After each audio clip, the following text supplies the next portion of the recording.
দীর্ঘ ১৯ দিন জামিন মামলার শুনানির পর জামিন পেলেন না কৌস্তুভ রায়। যথেষ্ট ভরসা না পাওয়ায় জামিনের আবেদন খারিজ করলেন বিচারপতি তীর্থঙ্কর ঘোষ। মামলার শুনানি চলাকালীন বিচারপতি তীর্থঙ্কর ঘোষ প্রশ্ন তুলেছিলেন গ্রেফতারের কারণ নিয়ে। এর উদ্দেশ্যে মন্তব্য করেছিলেন এই গ্রেফতার প্রিম্যাচিওর। কিন্তু দীর্ঘ শুনানির সুযোগ নিয়ে শেষ মুহূর্তে ইডির দেওয়া নথির ভিত্তিতেই জামিন বাতিলের নির্দেশ। বেআইনি অর্থলগ্নি সংস্থা পিনকন গ্রুপের সাজাপ্রাপ্ত কর্ণধার মনোরঞ্জন রায়ের অভিযোগের ভিত্তিতে 2023-এর 17 জুলাই তলব করা হয় কৌস্তুভ রায়কে এবং সেই দিনই তাকে গ্রেপ্তার করা হয়। ইডির অভিযোগ 4.5 কোটি টাকার অভিযোগের ভিত্তিতে গ্রেপ্তার। ইডির দাবি ছিল এই অর্থ বিজ্ঞাপন বাবদ খরচ করা হয়নি। কলকাতা টিভিতে বিজ্ঞাপনের নামে এই অর্থ বেআইনিভাবে লেনদেন হয়।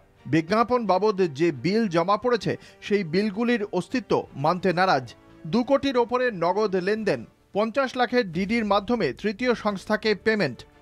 ইডির এই অভিযোগের ভিত্তিতে যথেষ্ট তথ্য প্রমাণ সহ আদালতের কাছে নথি পেশ করা হয় কৌস্তুভ রায়ের পক্ষ থেকে। কৌস্তুভ রায়ের দাবি, মনোরঞ্জন রায়ের যে লেজারের ভিত্তিতে গ্রেপ্তার করা হয়েছে সেই লেজারটি সম্পূর্ণভাবে ম্যানুফ্যাকচার করা হয়েছে। লেজারটিতে ক্রমিক সংখ্যা অনুযায়ী ভাউচার নম্বর সঠিক নেই। যে কোনো টিভি চ্যানেলের সমস্ত অনুষ্ঠান এবং বিজ্ঞাপনের ওপর নজরদারি চালায় ট্যাম ও বার্ক সংস্থা। তাদের রিপোর্টের ওপর ভিত্তি করে দেশের সমস্ত সংবাদ চ্যানেলগুলির টিআরপি নির্ধারিত হয় এবং বিজ্ঞাপন চলেছে কিনা সেটা তদারকি করা হয়। এটাই একমাত্র প্রমাণ সারা ভারতের সমস্ত বিজ্ঞাপন দাতাদের কাছে। মনোরঞ্জনের সঙ্গে বিজ্ঞাপন বাবদ আর্থিক লেনদেনের সমস্ত হিসাবই আয়কর, সার্ভিস ট্যাক্স ও জিএসটি আইন অনুযায়ী দেখানো আছে। ইডি যে সমস্ত ভুয়ো বিলের গল্প বলছে সেটা ঠিক নয়। প্রত্যেকটি বিলের সঙ্গে ট্যাম ও বার্কের রিপোর্ট মিলিয়ে দেখা যাচ্ছে কোনো বিলের সঙ্গে ট্যাম ও বার্কের রিপোর্টের অসঙ্গতি নেই। সুতরাং ইডির ভুয়ো বিলের তথ্য সম্পূর্ণ ভিত্তিহীন। ট্যাম ও বার্কের রিপোর্ট অনুযায়ী এখনও পিনকনের থেকে কলকাতা টিভির প্রাপ্য অর্থের পরিমাণ 1,25,00,000। পিনকনের 638 কোটির আর্থিক দুর্নীতি।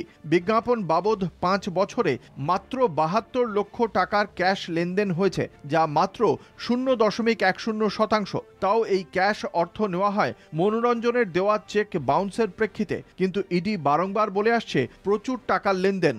ইডি প্রথমে 2,08,00,000 আর্থিক লেনদেনের কথা বললেও পরে 1,36,00,000 টাকার ক্যাশ লেনদেনের প্রেক্ষিতে কোনো ভাউচার বা নথি দেখাতে পারেনি। 50 লাখের ডিডির মিথ্যে গল্প ইডি কোনোদিনও প্রমাণ করতে পারবে না। 1 এপ্রিল ব্যাংকের ছুটির দিনে ডিডি করা হয়েছে দেখিয়েছে ইডি। কলকাতা টিভি ও ইসরোর অডিট রিপোর্ট থেকেই তা প্রমাণিত। পিনকনের মূল মামলায় 9 জন অভিযুক্তের নাম থাকলেও ইডি তাদের বিরুদ্ধে কোনো ব্যবস্থা গ্রহণ করেনি।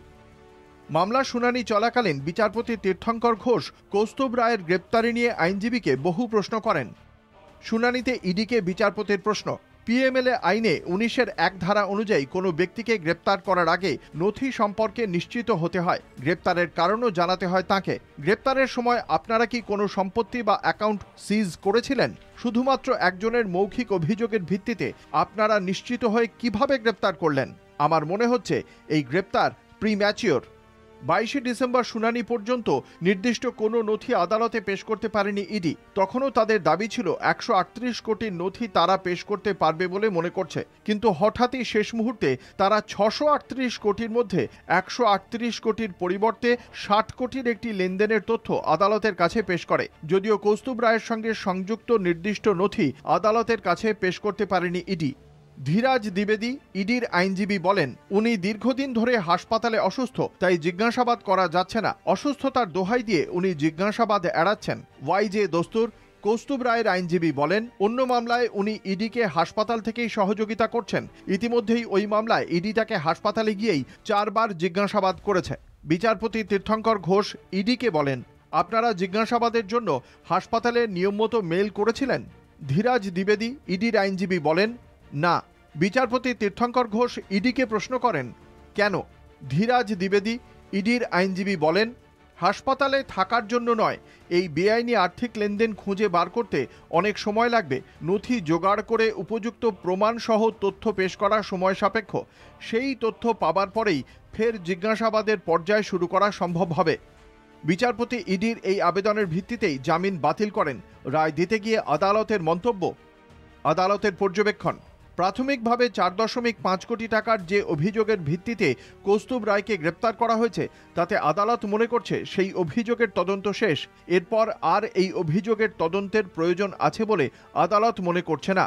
যে অভিযোগের ভিত্তিতে কৌস্তুভ রায়কে গ্রেপ্তার করা হয়েছিল সেই নথিতে আবেদনকারীর আইনজীবীদের সওয়ালে প্রমাণিত অভিযোগ ভিত্তিহীন, প্রতিটি বিলের ট্যাম ও বার্কের রিপোর্টের সঙ্গে সঙ্গতি রয়েছে। বিজ্ঞাপন বাবদ মনোরঞ্জনের কাছে কলকাতা টিভির এখনও বকেয়া রয়েছে। 638 কোটির মধ্যে 138 কোটির বদলে 60 কোটি আর্থিক ও 25 থেকে 30 কোটির সম্পত্তি সংক্রান্ত বিষয়ে ইডি নতুন তথ্য পেয়েছে, যে নথি ইডি আদালতে পেশ করেছে। যদিও কৌস্তুভ রায়ের বিরুদ্ধে এই সংক্রান্ত লেনদেনের নথি এখনও অবধি ইডি জোগাড় করতে পারেনি। শুধু তাই নয়, কোনো যোগসূত্রও খুঁজে পাওয়া যায়নি। কিন্তু এই নথি থেকে আদালত মনে করছে যে প্রাথমিক অভিযোগের তদন্ত শেষ হলেও শেষ মুহূর্তে পেশ করা 60 কোটি ও 25 কোটির নথির ভিত্তিতে পুনরায় তদন্তের প্রয়োজন আছে। যেহেতু কৌস্তুভ রায় একজন প্রভাবশালী ব্যক্তি, সমাজের বিভিন্ন স্তরের প্রভাবশালী মানুষের সঙ্গে তাঁর যোগাযোগ খুঁজে পাওয়া যাচ্ছে, সুতরাং এই মুহূর্তে তাঁকে জামিন দিলে তদন্তের ওপর প্রভাব পড়ার সম্ভাবনা উড়িয়ে দেওয়া যাচ্ছে না। আদালতে পেশ হওয়া শেষ দিনের সমস্ত নথি পর্যবেক্ষণের পর বিচারপতির নির্দেশ।